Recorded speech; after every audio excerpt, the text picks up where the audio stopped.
Once you've installed Adobe InDesign, you'll probably find that most of the settings are pretty much good to go.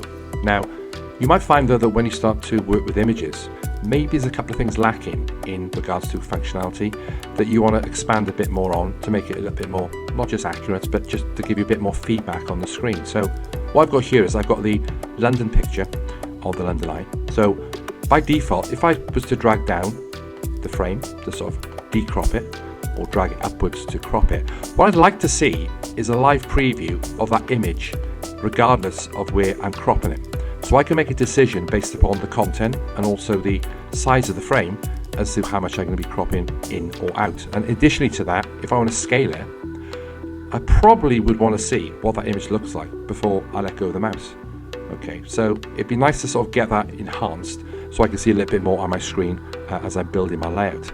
So what we're going to do is we're going to go to the InDesign preferences, go to the interface category, go down to the live screen drawing, change it from what is the delayed to immediate.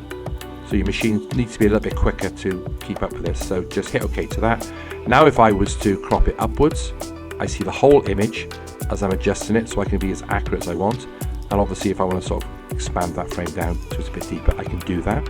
Additionally, if I was to scale the image now, then I could sort of scale it. I'm seeing the whole of the image as I'm scaling that particular frame. And it's giving me a lot more on-screen feedback at that particular point.